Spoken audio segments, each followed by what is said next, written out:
dulu.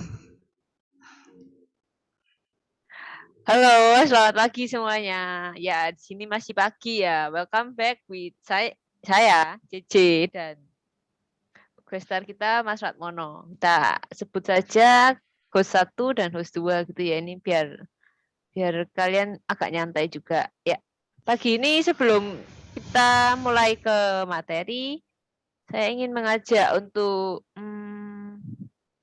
belajar sesuatu yang lain dari segi kehidupan gitu ya. Ya, kalau ini sedikit sharing juga.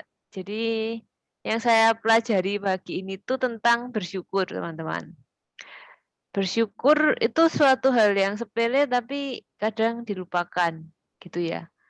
Apa yang saya pelajari bahwa, iya, kadang-kadang itu kita terlalu fokus sama masalah yang kita hadapi, terus kita lupa bahwa sebenarnya masih banyak hal baik lain yang terjadi dalam diri kita, gitu. Jadi pada pagi ini ya ini kejadian nyata ya saya belajar untuk tidak, tenggelam, istilahnya tenggelam dalam masalah yang saya hadapi, tapi bersyukur karena sekarang ini saya masih bisa membuat podcast ini buat kalian, kemudian masih bisa beraktivitas dengan cukup baik, masih bisa bernafas, gitu. Oke. Selain itu, saya juga apa ya, merenungkan sesuatu, apalagi yang saya syukuri gitu ya, yaitu tentang proses ya. Bahwa proses yang kita alami kan kita udah dulu kecil, sekarang terus habis itu SD, semakin besar, remaja, pemuda, dan here we are now gitu ya. Itu sebuah proses yang lama, bertahun-tahun, dan pasti banyak yang kita pelajari. Bagi kalian yang sudah yang lebih dalam lagi ini, kalian yang memang sedang memfokuskan diri untuk, belajar sesuatu. Misalnya belajar mengendalikan diri atau belajar untuk, tidak apa ya, kalau misalnya kalian punya kebiasaan yang kurang baik, misalnya kalian tidak bisa memilih gitu ya, kalian belajar memutuskan. Ya itu yang mau saya syukuri hari ini, bahwa oke, aku dalam proses dan aku menyadari progresku itu. Seperti itu. Kalau dari Mas Ratmono mungkin boleh sharing? Kita sapa dulu. Halo Mas Ya, Ratmono. Ya, halo, selamat pagi Mbak Cici. selamat pagi Ini ya. tentang mengucap syukur ya. Ya, Ya, mengucap syukur. Ya, tadi udah dijelasin Mbak Cici, ada banyak hal yang membuat kita bersyukur. Nah, tapi ada satu hal yang menarik buat saya, karena dalam beberapa waktu lalu saya sengaja begitu ya mengunjungi sebuah panti asuhan. Dan ketika saya mengunjunginya, saya sangat bersyukur sekali ya karena saya diberikan kesempatan untuk melihat mereka secara lebih dekat, masuk ke kamar, kemudian melihat kebutuhan mereka seperti apa. Nah, kadang-kadang kita harus melihat sisi sekitar kita ya. Misalnya teman kita atau orang-orang yang lain yang lebih membutuhkan dari kita. Kadang-kadang kita mengeluh untuk sesuatu yang sebenarnya kita cukup gitu ya. Dan ketika kita melihat ada orang lain yang dengan segala kekurangannya, tapi mereka malah lebih bisa bersyukur, lebih bisa bahagia. Nah, itu kita merasa sangat-sangat terpukul ya. Maksudnya sangat-sangat tersentuh. Kenapa kok orang dengan kondisi seperti ini mereka masih bisa bersuka cita, masih bisa bergembira, tersenyum. Sementara kadang-kadang kita yang sudah sangat berkecukupan ya, bisa sekolah, bisa kuliah, bisa makan enak, tidur enak. Tapi kadang-kadang kita melupakan hal-hal yang sederhana begitu ya. Dan itu penting untuk kita lakukan ya. Jadi tidak hanya kita memandang ke atas dengan sosial media kita memamerkan sesuatu atau kita melihat sesuatu yang wah di sana. Misalnya sekarang ini banyak tren ya dengan review saldo dan seterusnya. Dan ketika kita melihat itu apakah kita merasa damai sejahtera? Tentu aja kemungkinan tidak ya. Tapi coba untuk arahkan pandangan kita untuk sekitar kita. Jadi menyelami apa yang mereka rasakan. Akhirnya kita menjadi seorang yang bersyukur dan bisa berbelas kasih pada sesama. Gitu aja sih sharing saya pagi ini. Gitu wow. Mbak. Oke, terima kasih Mas Ratmono buat sharingnya. Ya, bagus ya. Berarti dari sharingnya Mas Ratmono ini saya dapat 2 hal. Yang pertama, peduli dengan sesamamu, sekitarmu. Ya, mungkin saya termasuk orang yang cukup egois ya. Maksudnya saya menyadari bahwa ego dalam diri saya itu cukup besar. Jadi perlu sering-sering diingatkan untuk ya kamu perhatikan kebutuhan orang lain dan kamu belajar terus supaya oh ini tuh cuma egoku. Oh ini tuh memang baik tapi ini cuma egoku gitu ya. Kalau dalam kasusku yang sering kali itu tentang idealisme, tentang oh ini harus perfeksionis, ini harus kayak gini, ini harus kayak gini. Dan ternyata enggak semua yang harus itu harus. Ya, paham ya? Enggak semua yang saya kira harus itu suatu keharusan. Nah, dari sini saya diingatkan itu dari jaringnya Mas Harmono ya, peduli sekitarmu, sesamamu gitu. Terus yang kedua itu saya jadi terpikir tentang ini. Oh iya, berarti kita itu nggak boleh membandingkan kondisi kita dengan orang lain gitu ya. Itu dua hal yang berbeda. Bisa jatuh dalam kalau tadi bagus responnya. Oh, betul ya kayak tersadarkan, introspeksi. Tapi kadang-kadang kalau kita membandingkan diri kita dengan orang lain, kita akan jatuh pada yang namanya iri hati dan kita selalu melihat rumput tetangga itu lebih hijau gitu. Kalian akan kehilangan diri kalian gitu. Aku juga mungkin pernah ya tanpa sadar atau disadari aku juga sadar pernah gitu ya. Selalu membandingkan, kenapa aku nggak bisa kayak gini gitu. Misalkan kalian deh, kalian pinter bubut ya. Terus teman kalian ada yang lebih pintar bubut. Terus kalian banding-bandingkan. Kenapa aku nggak bisa sepintar dia? Padahal aku udah latihan gini gini gini. Nah, itu juga yang pernah saya lakukan. Jatuhnya itu kenapa? Kenapa kok teman-temanku itu bisa menyelesaikan tugasnya selesai? Aku udah berjuang tapi kok nggak selesai tetepan. Karena maksudnya kayak jadi stres, depresi gitu loh. Sampai waktu itu mau escape kuliah, udah ya wis lah nggak lulus ya udah kayak udah nggak peduli gitu loh. Nah itu karena ekstrim tuh kalau tak pikir-pikir gara-gara aku membandingkan. Kemudian aku mendapat satu pesan dari instruktur itu waktu itu fokus gitu. Terus dia cerita, dia sempat bercerita tentang kondisi kakak tingkat gitu ya. Ini kelompok ini bagus, dia itu fokus kok, dia nggak lihat orang lain. Nah, sejak saat itu saya belajar itu, belajar tidak membandingkan. Meskipun itu nggak bisa cepet ya, sampai sekarang pun tanpa sadar kadang-kadang masih membandingkan. Cuman kita harus cek diri, oh ya, aku nggak boleh membandingkan dengan orang lain. Kehidupannya, journey-nya, perjalanannya beda. Tujuannya, maksudnya panggilan secara khususnya akan beda-beda. Nah ini, jadi be yourself. Oke. Ya ini penutup dari kuliah kehidupan pagi ini. Ya kita selesai? Atau kita bahas rangkaian Mas Mono? Mas? Oke, Mas Mono tidak ada suara. Ternyata masih di mute. Ada, tapi tadi masih di mute. Ini suasana ruangannya cukup horor. Karena ada suara anginnya kencang sekali. Ini suara anginnya kencang sekali. Semoga nggak masuk ke mic. Nggak masuk kok, tenang. Di sini tuh terlihat aman-aman aja, cuman kita nggak tahu kalau Mas Mono sudah ketakutan karena suara angin. Oke.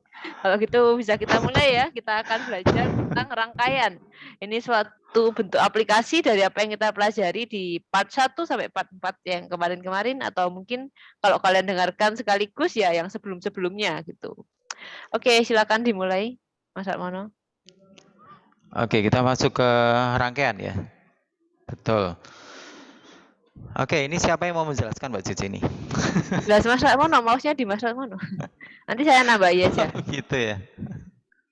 Oke, nanti jangan lupa menambahkan ya. Oke. Oke, baik.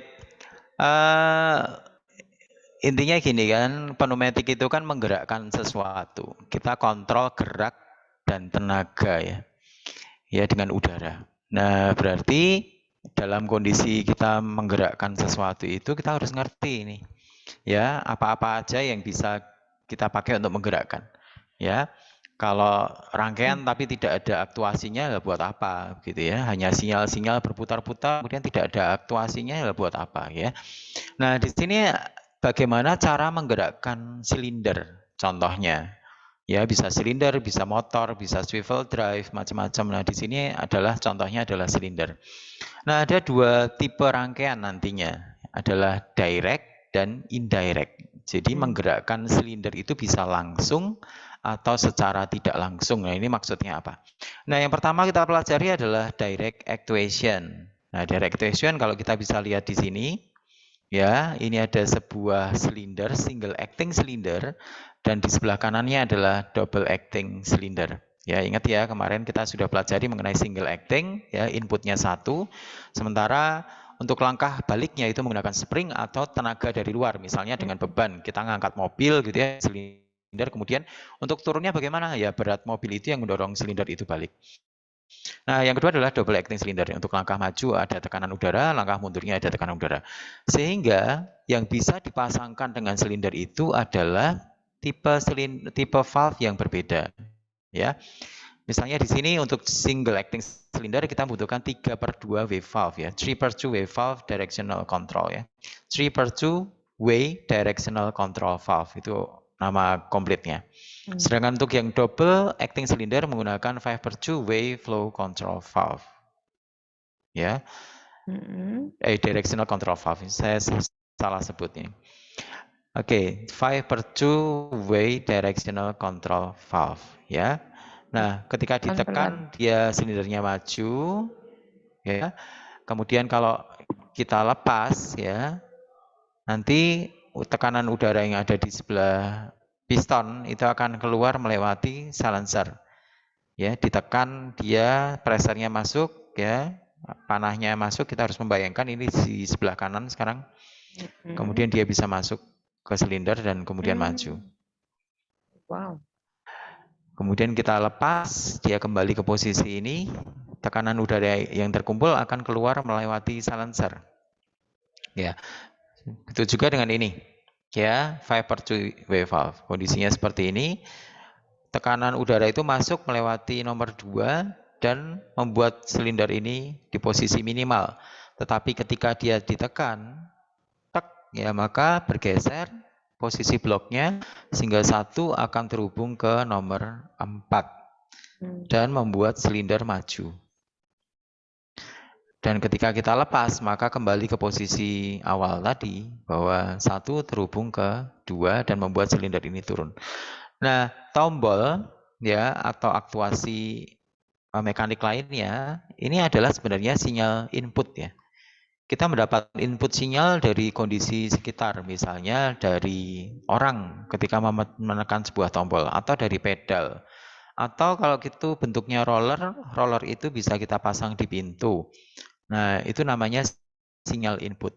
Ya, ketika sinyal input itu langsung menggerakkan sebuah silinder dalam hal ini, maka dia disebut sebagai direct actuation. Kenapa? Karena sinyal input itu berlaku juga sebagai sebagai kontrol elemen.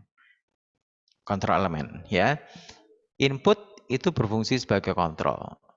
Kita perlu tahu bahwa fungsi dari kontrol itu adalah untuk mengontrol jalannya silinder. Ya, kemarin kita sudah bahas sedikit kalau kontrol itu ya, kalau silindernya besar, valve kontrolnya harus juga besar. Ya, karena dia bertugas untuk mensuplai ya tentang flow rate atau debitnya, kecepatan ya, atau mengenai pressernya juga. Ya, hubungannya dengan gaya. Dengan artian bahwa rangkaian daya sama dengan rangkaian sinyal. Dia mendobel ya, double tugas sebagai input dan juga sebagai kontrol. Ya, sehingga kinerja silinder ini ditentukan oleh satu valve ini. Kalau valve-nya ini kecil, ya dia tidak bisa menggerakkan silinder besar, gitu ya. Dan itu kekurangannya. Atau misalnya jaraknya jauh, itu tidak begitu efektif ya. Antara tombol dan silindernya jauhnya misalnya 100 meter, itu pasti tidak efektif. Kenapa? Karena misalnya ini jarak di sini 100 meter panjang sekali, maka pemampat udara itu ya, yang disuplai nggak cuma silindernya, tapi seluruh selang. Sehingga apa? Terjadi delay. Proses majunya lama dan seterusnya. Ini Halo? Mas Mono suaranya hilang.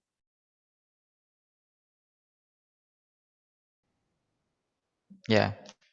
Oke, sepertinya Mas Mono terputus ya Mas ya. Ya, mohon maaf. Kayaknya iya. Mohon maaf atas gangguan teknis ini. Berarti tadi itu habis menjelaskan tentang silinder ini, tentang apa? Tentang rangkaian daya dan rangkaian sinyal. Habis itu Betul. Iya, lalu habis itu nanti penjelasannya terputus tuh di tengah-tengah. Jadi kayak tiba-tiba saya juga short gitu. Wah, ini yang mana ini? Yang rangkaian daya. Kalau kalau direct actuation tuh berarti rangkaian dayanya sama dengan rangkaian sinyal. Kemudian tadi ada dijelaskan tentang kontrolnya. Kalau misalnya silindernya itu jaraknya 100 meter, kemudian kontrolnya ini sama dengan rangkaian sinyalnya, maka ada kemungkinan delay dan nah setelah itu terputus. Terputus di ingatan Oke. saya dan terputus gak? Secara sesungguhnya. Oke. Boleh diulang dari situ mungkin. Oke. Jadi maaf lah ini jaringannya kayaknya bermasalah tadi. Ya enggak Padahal saya apa-apa. sudah di ruangan server. Jadi Udah gini nggak ya. usah curhat. Oke. Oke. Jadi ini ya rangkaian daya sama dengan rangkaian sinyal. Artinya apa? Sebagai tombol 3/2 ini ya, dia sebagai sinyal input, ya, sebagai input elemen, dan dia juga sebagai kontrol elemen karena dia tugasnya selain ngasih input, dia juga menggerakkan silinder, artinya mengontrol kinerja silinder. Kalau silindernya besar, sebenarnya dia butuh kontrol yang juga besar karena silinder yang besar dia butuh supply yang besar, sehingga inputnya harusnya besar, ya. Tetapi kalau dia secara direct seperti ini ya, tombol itu secara fisik biasanya kecil. Oh. Kecil itu misalnya 150 liter per menit, begitu ya. Itu kecil. Ada 50 liter per menit. Itu untuk tombol yang di lab itu flow rate-nya hanya sekitar itu. Padahal kalau kita misalnya menghitung untuk aplikasi, untuk silinder yang besar, kadang-kadang dia butuh misalnya minimal 500 liter per menit atau 1.500 liter per menit.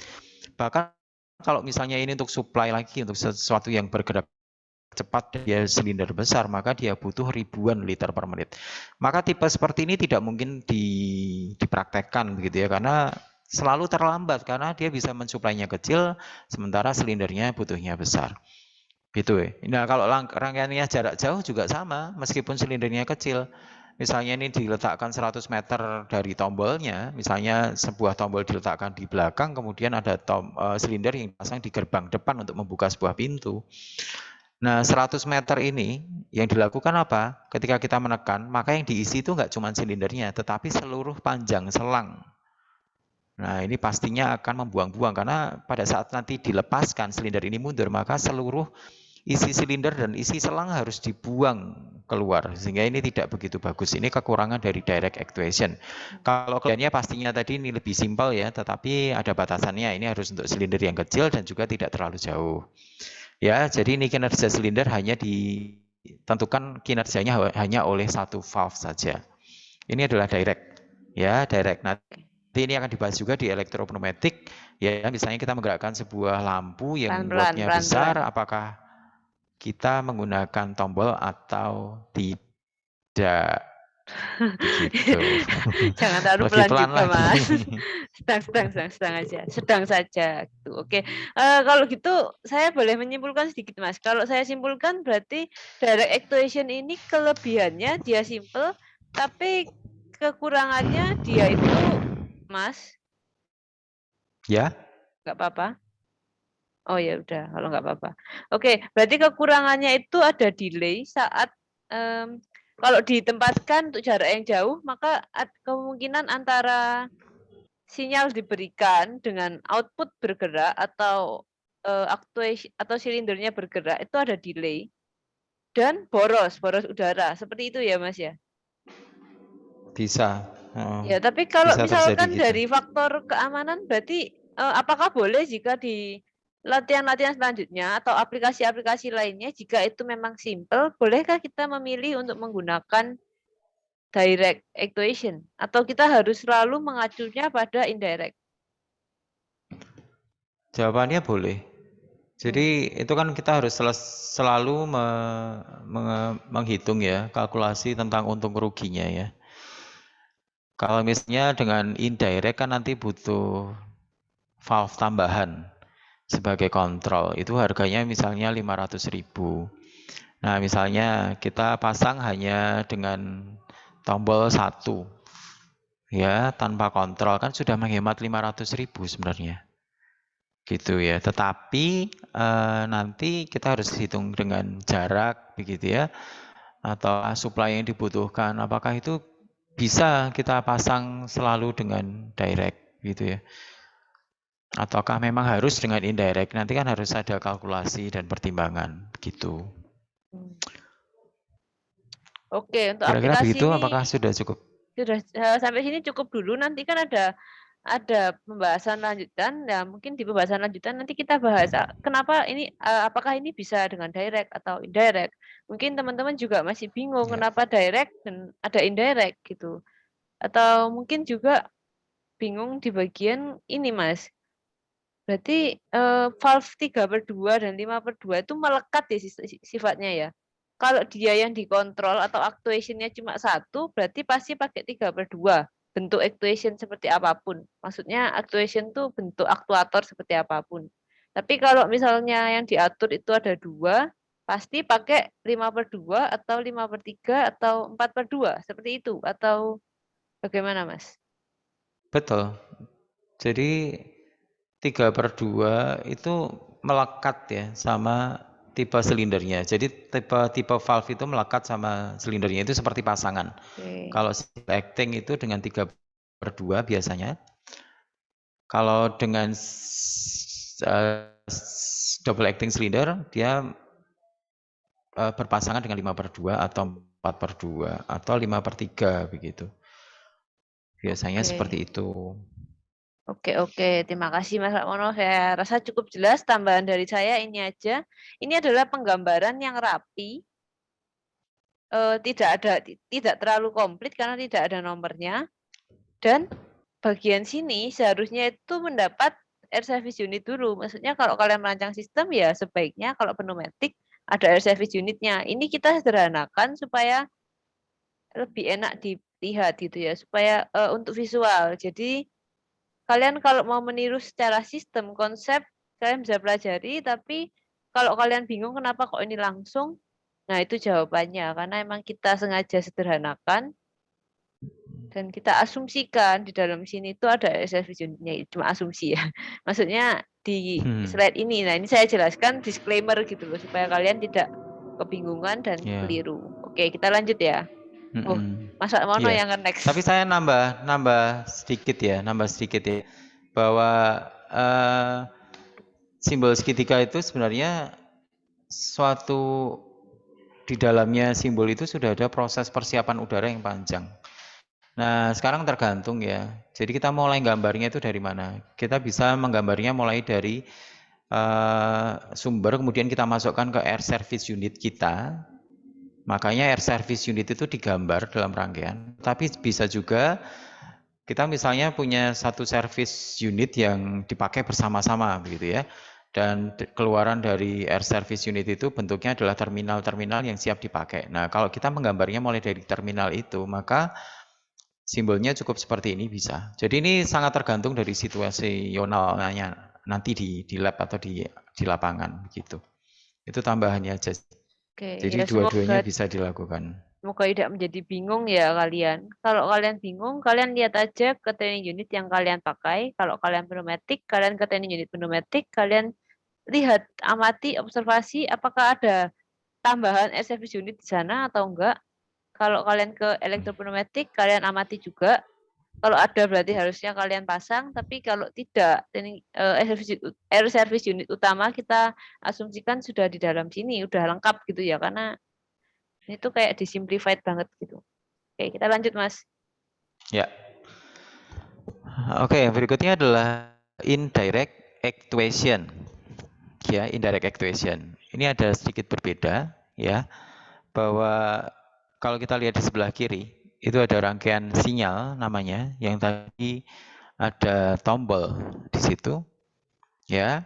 Nah, ini adalah sebagai input elemen ya, orang menekan sebuah tombol ya.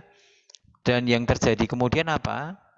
Dia menggerakkan sebuah valve control Ya, valve control ini sesuai dengan tipe silindernya. Misalnya silindernya single acting ya berarti dia 3/2. Ini pasangan ya, pasangan.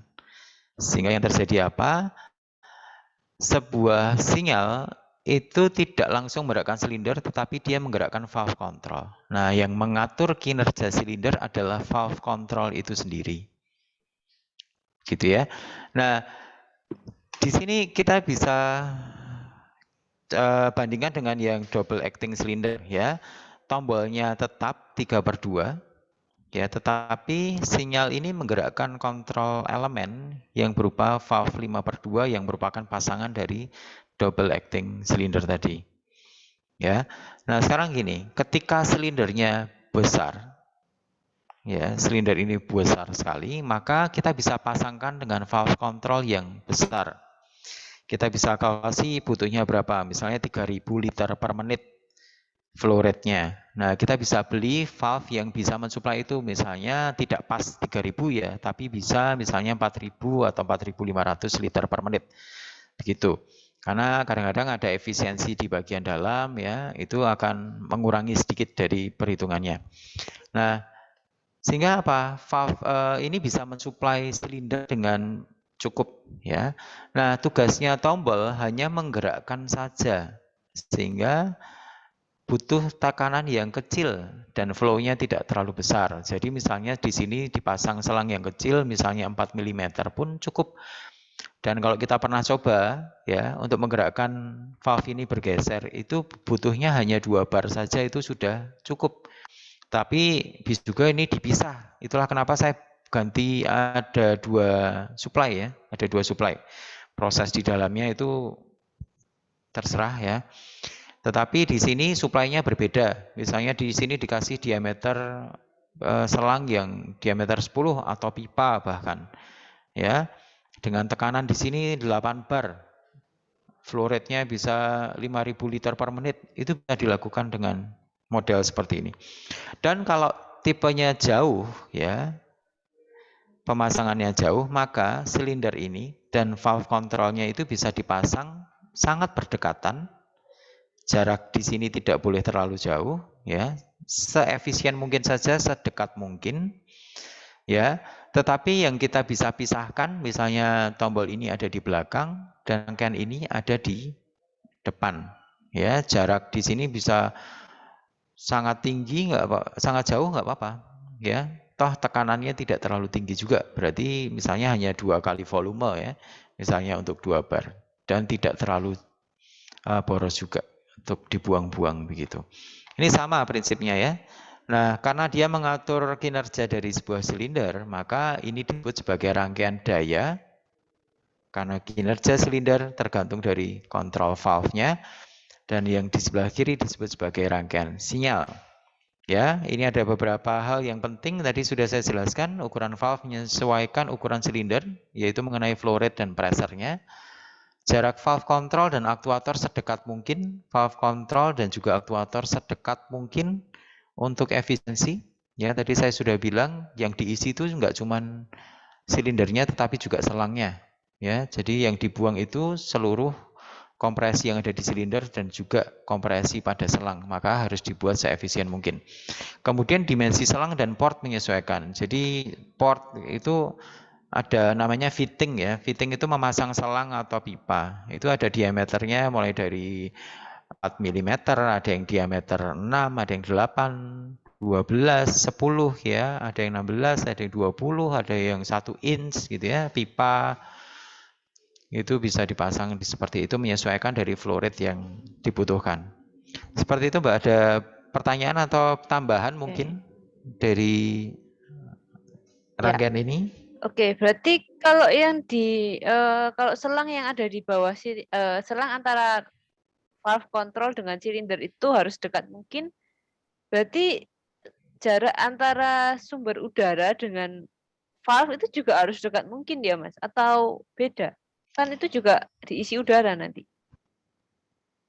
Iya, pertanyaannya bagus sekali ya. Jadi kalau kita tanyakan tentang yang saya tunjukkan dengan mouse ya, ini jaraknya boleh dekat, harus dekat, atau boleh jauh ya. Iya. Nah, bagian ini sebenarnya bukan udara yang dibuang-buang. Ya, selama dia tidak terpakai, dia akan tetap tersumbat di sini, tetap tersimpan ya. Jadi meskipun ini jaraknya cukup jauh, misalnya ada 10 meter, ada selang besar di sini, tetapi dia bukan udara yang dibuang-buang. Pada saat dipakai, dia akan ngalir. Tetapi ketika dia dilepaskan, dia kembalikan, yang dibuang itu bukan yang di sini, tetapi yang di atas. Gitu. Jadi ini tetap ada. Nah, kalau kita nanti belajar mengenai instalasi pneumatik di lab atau di industri ya, maka untuk tipe kerannya itu selalu menggunakan tipe 2/2 atau valve-nya ya, 2/2. Itu maksudnya apa? Kalau kita matikan, udara yang di dalam pipa itu tidak terbuang atau gembos, gitu loh. Sehingga dia masih bisa dipakai untuk besok paginya ketika sistem siap dinyalakan. Nah, untuk yang di lab PH itu kita buang gitu ya. Kita buang karena tipe valve-nya itu 3/2. Jadi dia ada pembuangan ya. Jadi kalau kita gemboskan gitu ya, kita matikan, dia akan udara yang sudah terkumpul di pipa itu akan keluar lewat silencer. Udah jos gitu. Kemudian besok pagi ketika dinyalakan dia akan diisi lagi begitu. Nah, kalau di industri besar kan pipanya lebih besar dan jauh jaraknya, sehingga sayang kalau itu dibuang-buang, sehingga dibiarkan aja dengan tekanan tinggi di dalamnya. Paling di semalaman itu terjadi proses kondensasi, kan cukup membantu untuk mengurangi kadar air, ya. Seperti itu jawabannya. Oke, terima kasih, sangat jelas ya. Ya semoga teman-teman juga terinspirasi, maksudnya paham juga ya. Oke, kita boleh next supaya nanti tidak selak bosan capek mendengarkan. Ya. Oke. Ini adalah katup fungsi OR atau ya. Jadi ini sebaiknya nanti dijelaskan lewat rangkaian atau gimana Mbak Cici? Ini fungsinya ya dirimu aja. Ya. Ini sebagai processing elemen ya. Jadi ada 2 input ya. Misalnya sebuah pintu akan dibuka dengan mengoperasikan 2 tombol ya. Ya misalnya satu tombol ada di dalam ruangan, satu tombol diletakkan di luar ruangan ya. Satu tombol di sebelah kiri, satu tombol di sebelah kanannya. Ya. Nah, ini adalah logika OR. Jadi nanti dia bisa membuka pintu dengan menekan tombol yang di dalam atau yang di luar ruangan. Gitu. Ya. Itu nanti dia berfungsi di atasnya input elemen ya, input elemen. Gitu. Itu sementara gitu dulu penjelasannya. Oke, saya rasa cukup ya, cuma menambahkan sedikit bahwa itu ada angka 1 dan angka 2, tapi terkadang itu tidak selalu ada angkanya, mungkin hilang karena waktu dan lain sebagainya. Tapi yang mau saya ingatkan, jangan sampai angka 1 dan 2 itu terbalik. Tapi kalau 1 dan 3 nggak masalah saya rasa ya Mas ya? Tidak masalah. Ya, jadi itu aja, oke. Boleh. Saya lanjut, mungkin ini akan ada aplikasi. Nah, ini contoh rangkaiannya ya. Iya. Oke, ini adalah aplikasi shuttle valve ya, shuttle valve. Silinder maju jika S1 atau S2 diaktifkan ya di sini. Ingat prinsipnya tadi, ini adalah indirect actuation of cylinder pneumatic ya, menggunakan 5/2 single pneumatic actuation. Kenapa? Karena untuk dari mundurnya ya itu tidak ada input elemen yang lain gitu ya. Jadi dia dipasang pegas. Ya. Silinder ini akan maju atau valve control ini akan bergerak ke kanan jika S1 ditekan, tek, sinyalnya mengalir dari 1 ke 2. Kemudian roda ini, bola ini bergeser ke kanan. Ya, kemudian udara akan masuk, keluar lewat poin 2, masuk ke aktuasi valve, kemudian dia bergeser. Sebaliknya, jika S2 ditekan, maka 1 akan mengalir ke 2, kemudian bolanya akan bergeser ke kiri dan udara keluar lewat angka 2. Gitu ya. Tapi apabila ditekan bersamaan, apa yang terjadi? Ya, tidak masalah. Karena ketika S1 ditekan, misalnya bolanya sudah ada di sisi kanan, sinyalnya sudah lolos. Kalau S2 ditekan, yang terjadi apa? Ya bolanya akan tetap ada di sebelah kanan gitu ya. Kalau sementara S1 terus ditekan ya, itu tetap akan ada di kanan karena siapa yang lebih dulu dia akan berkuasa begitu. Jadi dia tidak terus ada di tengah, kiri kanan seperti dorong-dorongan gitu nggak akan terjadi karena begitu dia sudah terlanjur di sisi kanan maka S2 ini ditekan juga tidak bisa mendorong gitu. Tapi intinya adalah ada sinyal yang mewakili sudah lolos begitu. Ini untuk aplikasi fungsi OR ya atau shuttle valve nama komponennya. Gitu Mbak. Ada yang mau Ya, ya, ditambahkan? ya, ya, ya. Enggak sih, saya dapat satu pengetahuan yang baru. Ternyata itu maksudnya logonya itu berarti kalau dua-duanya ditekan, ya itu bukannya di tengah, tapi di salah satu posisi tetepan ya. Ya, siapa yang lebih dulu meskipun dia hanya sepersekian detik ya. Dan Tapi dia akan kalau, menguasai itu gitu. Iya. oh seperti itu. Tapi kalau misalnya kondisinya gini, ternyata pressure yang misalnya ini yang ditekan duluan S1 ya. S1 ditekan duluan, udaranya lewat. Kemudian kita tekan S2. Tapi ternyata S1 itu agak tersumbat gitu ya. Kemudian S2 itu sehingga S2 itu lebih lebih istilahnya lebih tinggi pressure-nya, lebih longgar. Hmm. Kemudian tapi itu tidak bisa membuat apakah mungkin itu loh membuat bola ini jadi di tengah gitu loh. Jadi gini ya, kalau kita melihat konstruksinya, tadi ada konstruksinya enggak? Oke, ya konstruksi yang ditunjukkan di sini sebenarnya tidak mewakili konstruksi aslinya ya. Dia bentuknya bola, kemudian kalau dia benar-benar di tengah, kemudian kayaknya dia menutup ya. Sebenarnya tidak seperti itu. Oh, Ya, berarti dia tetap ada celahnya.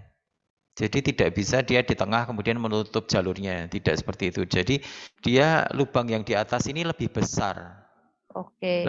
daripada ukuran saf yang di tengah yang bergerak itu. Jadi dia tidak bisa menutup sih. Jadi tidak masalah kalau misalnya dia beda tekanan gitu, tidak masalah.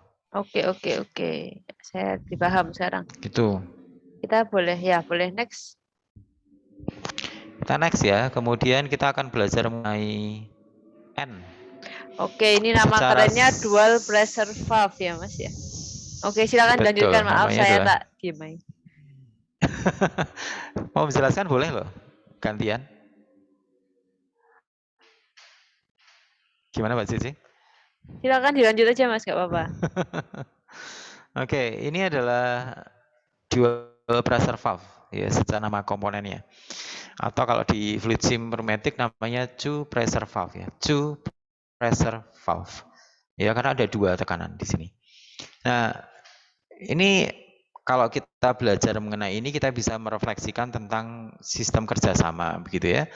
Nah, kadang-kadang kita untuk lolos gitu ya butuh ada temannya karena temannya akan memegangi, kemudian satu orang akan lari begitu ya. Ini sama gitu ya. Untuk menghasilkan sebuah sinyal pada angka 2, dua sinyal ini dari poin 1 harus aktif secara bersamaan. Kita lihat di sini, ketika nomor 1 di sini aktif, nah dia justru akan menutup ya. Ini lihat ya. Kalau nomor 1 ini aktif, dia justru akan menutup. Ya, kalau yang nomor 1 yang sebelah kanan aktif, maka dia juga akan menutup.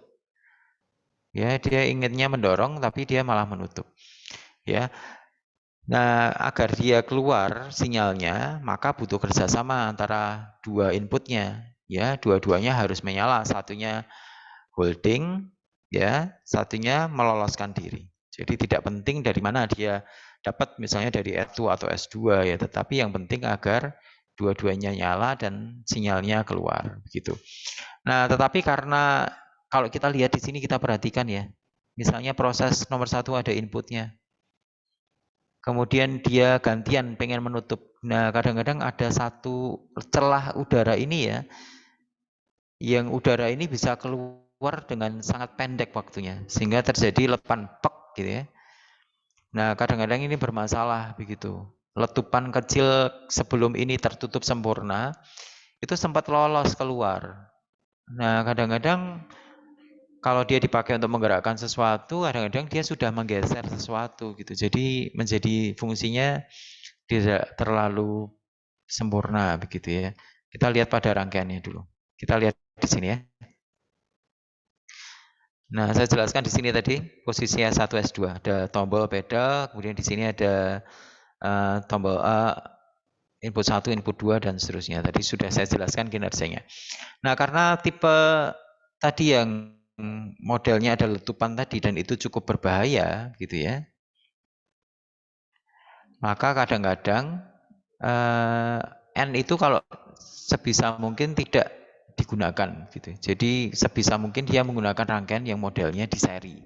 Karena ini fungsinya sama. Ya, letupan itu akan cukup berpengaruh kalau di sini yang sebelah kanan itu tipenya adalah pneumatic actuation. Ya, kalau pneumatic actuation kan dia letupan kecil itu sanggup untuk menggeser sedikit ya. Menggeser sedikit sehingga yang terjadi apa? Kadang-kadang dia bergerak silindernya tidak begitu sempurna. Tetapi kalau dia memakai pegas seperti ini, ada yang megangi ya, maka letupan itu tidak akan berpengaruh pada kinerja silindernya begitu. Ini kira-kira seperti itu penjelasan untuk yang fungsi N atau DAN atau dual pressure valve ya. Ini bisa dibaca silinder maju jika S1 dan S2 diaktifkan. Oke, begitu Mbak Cici, ada yang mau ditambahkan? Enggak sih, cuma mau mengkonfirmasi. Berarti itu kalau misalkan letupan itu hanya akan terjadi di kasus real ya, nggak mungkin kita bisa simulasikan ya. Kan nggak kelihatan. Iya, betul sekali. Kalau itu hanya di kasus real. Jadi beberapa kali kita menemukan kasus yang sama. Ini bukan masalah umur pakai komponen sebenarnya, tapi karena memang dari sananya memang konstruksinya ada kelemahan seperti itu. Nah, kita harus hati-hati dalam hal itu aja. Kalau di software itu mereka memikirkannya kan efisiensinya 100%. Ya, kalau dia geser ya kecepatannya sekian, teoritisnya sekian, ya itu dia yang dia praktekkan gitu di software. Tapi kalau di realnya kita harus ngerti ada gesekan, ada umur pakai komponen dan seterusnya, kebocoran, dan itu membuat kadang-kadang kita harus jeli ya membaca ini pengaruhnya dari mana begitu. Ya. Oke, ya. Kalau misalnya fenomena yang dialami biasanya apa, Mas? Kalau dari pengalaman ya, hasil letupan tuh fenomenanya ada contoh seperti apa? Mungkin ada yang inget gitu ya, atau lupa Oke, semua. ada. Dan itu selalu terjadi di latihan nomor 7. Latihan 7 itu Latihan kalau nggak salah 7. tentang timer ya? Latihan 7 itu pressure sequence valve, Mbak. Pressure sequence valve. Jadi dia itu mundurnya itu ketika silinder sudah sampai posisi maksimal dan tekanan tertentu sudah tercapai. Nah, dannya ini bermasalah begitu. Karena ternyata ada letupan. Jadi sebelum dia mencapai pressure-nya itu kan rollernya sudah aktif ya, dan dia ada letupan gitu. Ketika rollernya aktif ya ada letupan sehingga silindernya itu balik. Tapi karena dia hanya letupan, dia gesernya tidak terlalu sempurna ya. Jadi dia kecepatan mundurnya balik karena gesernya hanya sedikit saja. Balik itu maksudnya mendat Atau kadang gitu malah ya? berhenti, mendat gitu. Jadi nanti ini sebaiknya memang dipraktekkan ya, kemudian bisa melihat apa namanya fenomena itu terjadi dan oh kemarin udah dengar penjelasannya dari sini gitu. Itu kadang-kadang bisa dipraktekkan langsung kok ini ya. Nanti tipsnya ya. Kita rangkai aja yang bagian bawah ini S1, S2 dan N. Nah, nanti ketika kita menekan ini dilepas saja ke udara dengan selang ya. Nanti kita mendengar letupan-letupan itu kalau kita menekan salah satu tombol. Oke, Gitu. ya tipsnya nanti silakan dicoba ya. Kalian jangan malas mencoba. Saya harap kalian semangat mendengar ini. Ya. Kita lanjut ya, Mbak Cici. Boleh. Ini adalah 3 per 2 ya. 3 per 2 way roller lever valve ya dengan aktuasi roller ya, pastinya roller. Nah, ini diterapkan pada silinder untuk mendeteksi dia posisi minimal atau maksimal atau dimanapun bisa. Ya, jadi di kepala silinder itu ditaruh sebuah cam. Kita sebutnya cam ya, cam, sehingga dia bisa terbaca oleh roller. Ketika dia posisi maksimal, misalnya ada sebuah roller yang dipasang di posisi maksimal, gitu. Nah, untuk roller ini penomorannya itu dilakukan di silindernya. Di bagian atas ini ada yang namanya ruler ya, distance rule. Ya, kita bisa tempatkan sensornya itu di posisi mana. Misalnya 0, 100 ya, misalnya panjang langkahnya 100 ya udah dikasih 0 posisi minimal dan 100 di posisi maksimal. Selain itu bisa kalau lihat di sebelah kanan itu enggak cuma di silinder, roller itu bisa dipasang tetapi bisa juga dipasang di benda kerja yang lainnya atau dipasang pada jig atau posisi pencekam misalnya, ya bebas lah, bisa ditempatkan dimanapun tergantung kreativitas kita. Gitu untuk penjelasan slide ini. Ada pertanyaan atau kita bisa lanjut? Oke, pertanyaannya itu gini, itu kalau saya lihat di kondisi realnya sepertinya satu S2 dan satu S3 itu berpasangan. Apakah selalu begitu atau karena jenis-jenis, maksudnya merek-merek tertentu saja dan jenis tertentu saja yang berpasangan? Berpasangan tuh maksudnya dia kayak sama tapi di mirror gitu loh. Itu maksud saya berpasangan. Oh iya iya iya iya. Ya. Jadi seperti ini ya maksudnya ya. Uh, ini pemasangan seperti ini terus terang ya ini cukup berbahaya karena kalau misalnya camnya itu turun maka ujung yang di bagian mendatar ini mengenai bagian roller sehingga dia bisa patah. Nah biasanya ini dibalik ya di mirror posisinya. Nah untuk memirror itu sebenarnya gampang kok.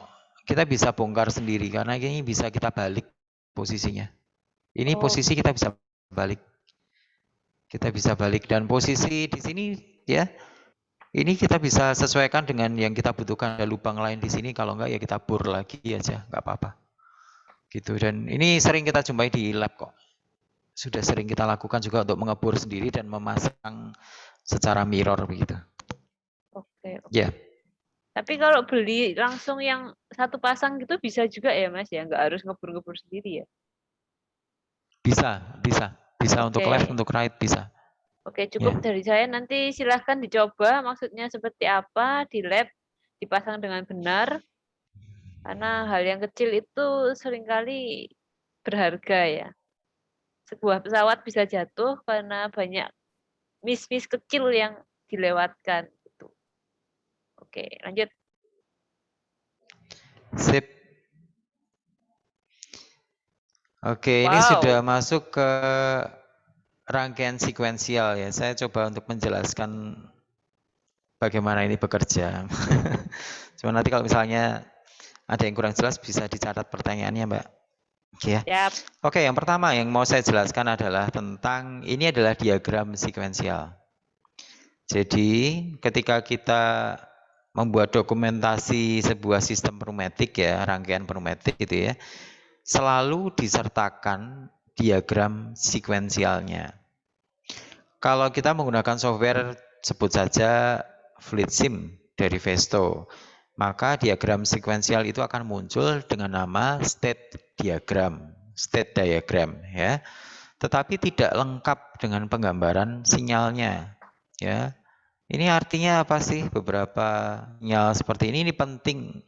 Karena apa? Seorang yang bekerja dalam bidang kontrol, terutama untuk sekuensial begitu ya, entah ini dipakai di hidrolik bisa, di pneumatik bisa, di elektrik juga bisa. Ini sangat membantu sekali. Sehingga kita tidak perlu membaca rangkaian pneumatiknya, cukup dari sekuensialnya saja. Itu sudah mengerti, oh ini fungsinya untuk apa. Gerakan aktuatornya akan nanti seperti apa. Itu bisa digambarkan lewat diagram sekuensial ini. Oke, yang pertama yang kita pelajari adalah, contohnya adalah silinder A. Ya, pada saat ini kita butuh menggambarkan gerakan silindernya dulu. Ya, ini posisinya 0 karena dia tidak bergerak ya, masih di posisi minimal. Ketika tombol S1 dan di sini ada tombol simbol N ya. N. Jadi ini sebenarnya kurang satu lagi karena di sini ada gambar S2 ya, ada gambar S2. Ini kurang satu tombol lagi sih. Ya. Kalau OR itu biasanya dengan titik ya, titik. Kalau N itu dengan OR gitu, dengan OR dengan garis miring ya. Ada S1, S2 simbolnya sama. S1 ini maksud T itu maksudnya tipen ya. Ditekan sekali saja, tidak ada penguncinya. Itu tipen. S1 ya, S1. Ini OR-nya ini belum digambar ya di sini. Dan A0 aktif. A0 dipasang di posisi minimal ya. Sehingga dia aktif. Lihat di sini. A0 aktif. Kalau kita lihat garis arsir ini adalah mewakili dari cam yang tadi di kepala silinder tadi dipotong ya gambarnya. Dia posisinya sudah aktif karena dia di posisi minimal. Sehingga apa? Dia keluar sinyal 1, kemudian tinggal menunggu dari S1. Cetik ya. Ini ditekan lewat shuttle valve, muncul di sini. Tek. Sehingga valve ini akan bergeser kontrolnya 5/2 ini. Ketika dia bergeser, maka silindernya akan bergerak maju. Nah, ini maju ya. Mencapai posisi maksimal A1 aktif. Ya, di sini ada sensor digambarkan dengan lingkaran besar, buletan yang cukup besar. Ketika dia aktif, dia akan memberikan sinyal yang berpengaruh pada gerakan mundur silinder. Ya, ini gerakannya mundur silinder. Ya, untuk mundur yang mana? Gitu ya. Kalau kita lihat di sini, untuk yang maju itu ada di sebelah kiri. Semua komponen yang berpengaruh untuk langkah maju ada di sebelah kiri. Nah, untuk yang di sebelah kanan itu untuk langkah mundur. Sehingga sensor A1 ya, sensor A1 ini dipasangkan di sebelah kanan. Sehingga kalau dia aktif, dia akan membuat silinder ini mundur. Ya, sampai ke posisi minimal. Nah, di sini ada tanda 3 sama dengan 1 ya. Jadi di sini ada seperti timing ya. Tidak diwakili dengan detik ya. Ini seperti kayak step-step ya. Ini step pertama, step pertama itu dimulai selalu ketika silinder sudah mulai bergerak. Itu baru dikasih angka 1. Ya. Nah, di akhirnya ini ada tulisan 3 sama dengan 1. Artinya apa? Ini harus merupakan gerak sekuensial. Ya, karena selama sinyal ini masih terpenuhi, ya, artinya dia balik ke posisi minimal A0 aktif dan operator masih menekan tombol S1, maka dia harus kembali ke gerakan 1 lagi, maju lagi, seret gitu. Mundur lagi. Masih ditekan enggak? Kalau masih ditekan dia maju lagi, mundur lagi. Masih ditekan enggak? Kalau masih ditekan ya dia maju lagi, mundur lagi. Kalau ini dilepas S1-nya, maka gerakan siklusnya akan berhenti. Gitu. Ini penjelasannya ya sedikit mengenai sequential diagram dan juga untuk rangkaian seperti ini. Nah, paling baik nanti kalau sudah diajari tentang software, nanti bisa digambar sendiri dan juga dipraktekkan. Persis ya, dilihat seperti itu ya, bentuk-bentuknya, urutannya gitu ya, identitasnya juga. Nanti bisa disimulasikan. Gitu Mbak, ada yang mau ditambahkan? Tambahkan ini sudah sangat komplit ya. Cuman berarti kalau misalnya di software tuh kita nggak harus menggunakan diagram yang sedetail itu ya, Mas? Atau harus? Maksudnya seberapa Kalau itu penting gitu? state diagram ya, kita maksudkan state diagram ini ya, State diagram, sequential atau diagram. sequential diagram ya.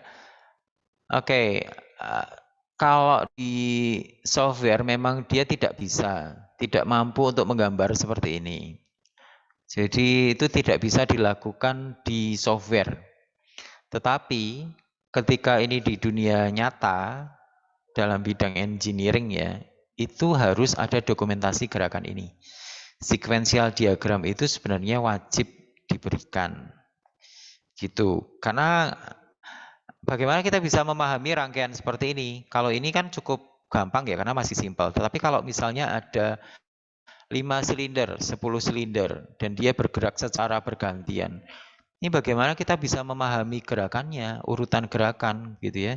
kalau tidak ada sequential diagram. Kalau kita bisa simulasikan, toh nanti kita memahaminya lewat state diagram yang dihasilkan oleh simulasi itu.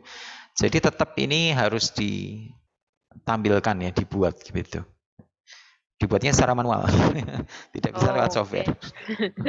Ya, itu sesuatu yang dulu menjadi ketika dijelaskan tentang ini tuh saya merasa kagum ya. Wow, itu kayak keren aja gitu. Bisa kayak gampang gitu ya di garis-garis tiba-tiba jadi. Tapi waktu mau nyoba sendiri ini apa ya tadi ya? Nah, mungkin perlu diulang kalau kayak gitu ya. Ternyata itu sangat penting ya buat para programmernya atau bagian yang membaca hasil wiring ya. Itu sangat menolong ya sepertinya ya. Iya. Oke. Betul. Dan ada satu lagi Mbak saya tambahkan ya. Jadi ini kan kebetulan tidak ada apa namanya settingan kecepatan ya. Kalau kita lihat di sini kan kecepatan maju dan mundur itu sama ya. Maju, mundur gitu ya. Nah, ada juga yang tipe sequential diagramnya itu lebih detail karena memang dia mensyaratkan kecepatan pengaturannya begitu ya. Misalnya kita gambarkan lewat spidol ya misalnya ini. Pada saat maju dia sangat-sangat lambat. Ketika dia mundur dia cepat. Nah, seperti ini. Ini adalah tipe sequential diagram yang lebih tinggi tingkatannya. Wow. Kalau Jadi dia digambar tidak manual. hanya sinyal, tapi dia juga kecepatan. Karena di sini ada waktu, misalnya untuk T untuk majunya, ini kita harus setting pada kecepatan misalnya 2 second ya, misalnya.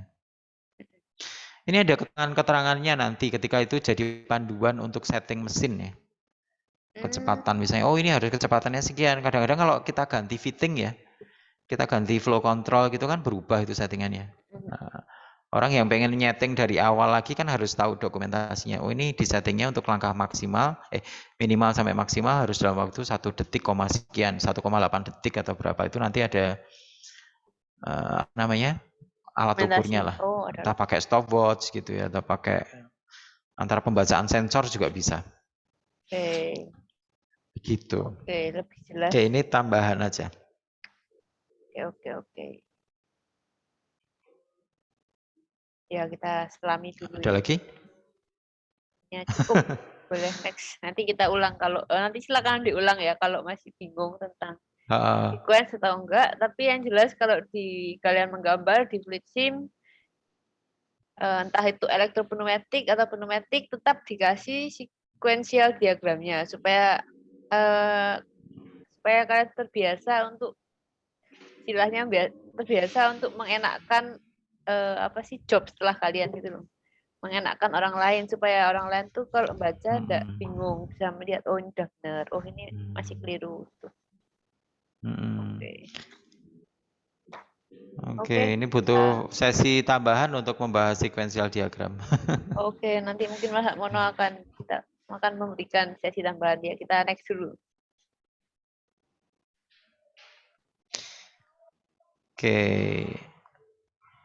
Sekarang ini adalah pengaturan kecepatan silinder. Ya. Pengaturan kecepatan silinder dan sebenarnya ada 2 metode ya. Pengaturan kecepatan. Ya. Saya gambar metode yang pertama dengan cara manual di sebelah kiri ya. Intinya apa? Kan nanti kalau misalnya udara keluar dari angka 1, nanti dia akan keluar ke kiri, ya. Nah, dia masih full ya, jalan tol ini, tidak ada hambatan. Nah, kita akan berikan hambatannya. Dan hambatan ini bisa diatur. Sehingga dia keluarnya kecil-kecil. Efeknya apa? Supply yang ke silinder ini juga akan sedikit. Efeknya tentu saja gerakan untuk majunya menjadi lebih pelan, gitu ya. Nah, kemudian kita pasang di sini karena kita pengennya juga cuma satu arah ya. Maka kita pasang di sini sebuah check valve, tapi kondisinya terbalik ya. Ya, seperti ini. Ini gambarnya tidak kalah dengan yang sebelah kanan ya, cukup Bagus. Nah, kita akan melihat. Oke. Tapi ini punya kelemahan ya. Nanti di soal nomor 5 itu kalian akan lebih mendalami hal ini ya. Punya kelemahan. Kenapa? Karena supply-nya sedikit. Sementara di sini dia ini kita abaikan ya. Ini kita abaikan. Gambar yang di sini kita abaikan, anggap aja langsung ya. Supply yang sedikit, geraknya memang sangat pelan, tetapi karena dia sedikit-sedikit ya, maka ini tidak ada ketegaran sama sekali nih. Mau didudut istilahnya yang kita tarik gitu ya, ini nggak ada yang bisa nahan, dia bisa langsung keluar gitu. Ini atau kalau kita tahan karena dia supply-nya itu setitik demi setitik ya, ya kita bisa tahan gitu, santai banget. Jadi ini tidak bukan sesuatu yang ideal. Gitu ya. Yang ideal adalah nanti diingat-ingat aja untuk pelatihan 5. Ya. Ini tidak ideal, ingat ya. Nanti Mbak Cici bisa menambahkan tentang istilah ya. Ini di dunia SMC ya. Kita lihatnya. Ini meter in atau meter out. Nah, untuk yang sebelah kanan. Cara kerjanya gimana? Ini sama-sama untuk mengatur kecepatan maju. Ya. Nah, kita akan lihat dari simbolnya dulu ya. Mengatur kecepatan maju. Bagaimana dia bisa mengatur kecepatan maju? Ya, kalau misalnya sinyal ini keluar, ya nanti kalau ini geser ya, ini akan connect ke kiri. Nah, di sini dia masuknya full jalan tol, tidak ada yang menghambat. Di sini dia akan masuk full, ya full banget. Di sini udaranya yang ada di depan mau keluar. Waduh, nggak bisa lewat. Dia hanya bisa lewat jalan lurus ini. Karena di sini ditutup oleh check valve ya. Mau lewat ke sini, waduh dihambat, antri keluarnya pelan-pelan. Dan dia keluar lewat nomor 3. Ya. Hasilnya apa? Dari belakang didorong-dorong begitu, tetapi keluarnya nggak bisa karena harus antri.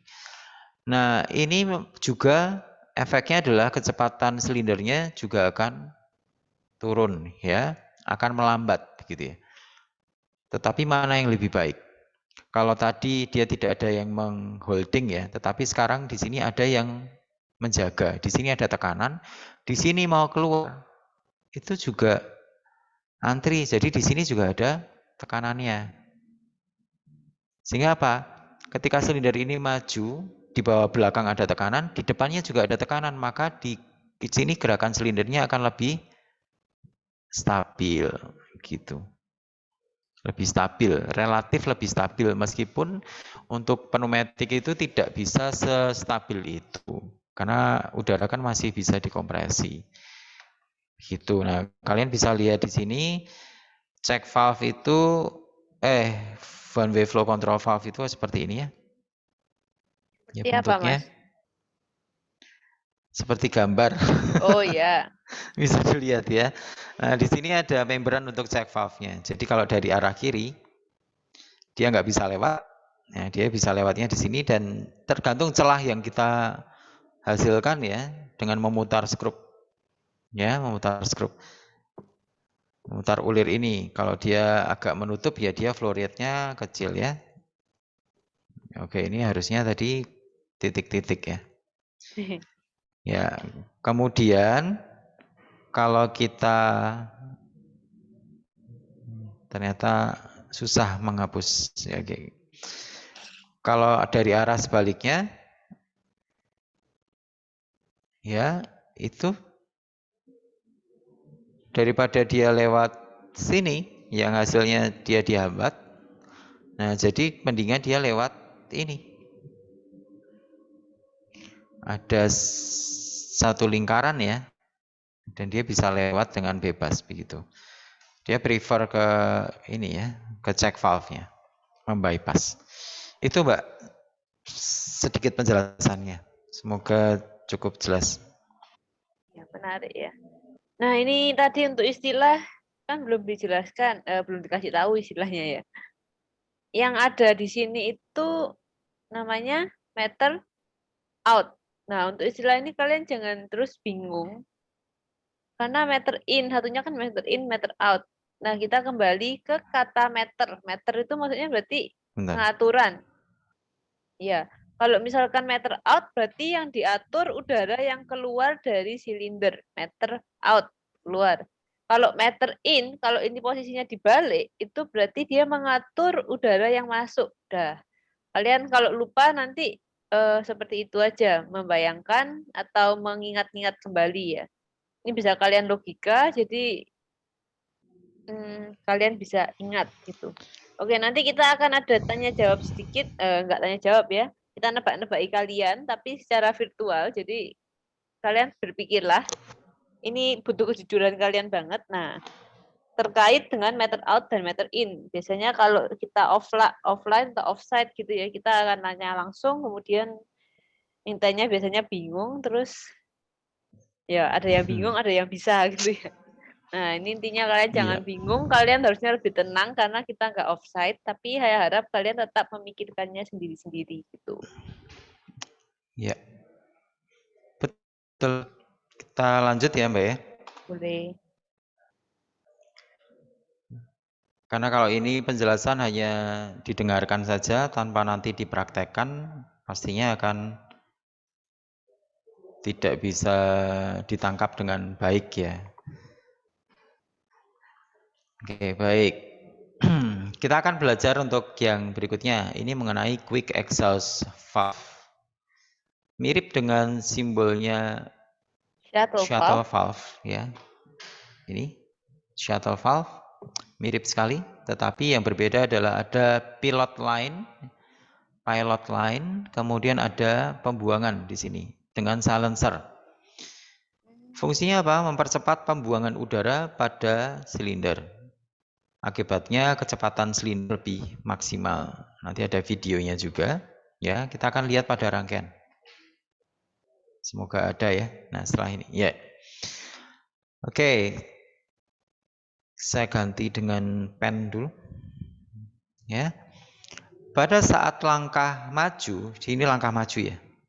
Ini maju. Maksudnya langkah maju itu silindernya bergerak maju. Maju itu berarti dia keluar Ya, gitu ya. Jadi disamakan dulu nih betul. persepsinya nih.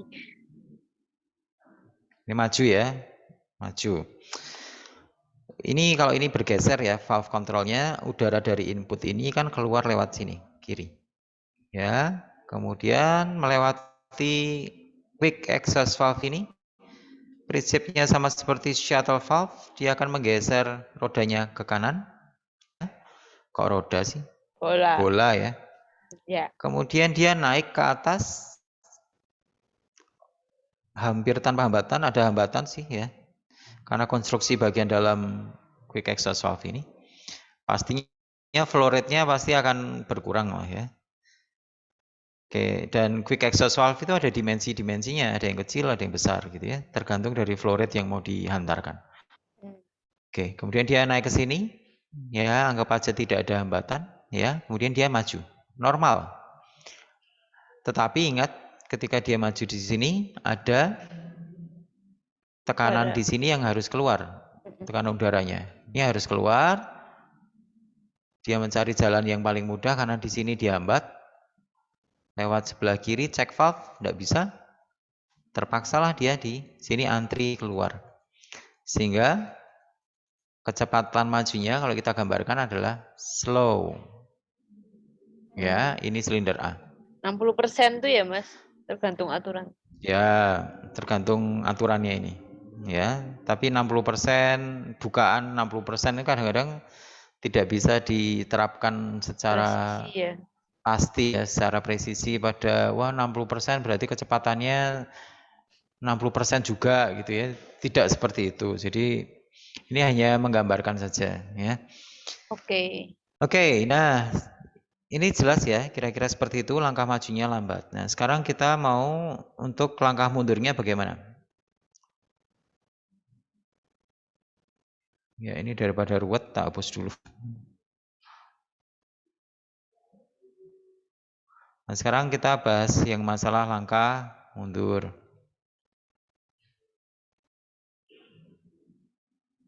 Ya. Oke. Untuk langkah mundur, ya, ini adalah untuk langkah mundur. Ya. Udara keluar, atasi sini, ya. Dihambat. Tapi daripada dihambat, di sini ada jalan pintasnya. Pakai check valve, dia naik ya.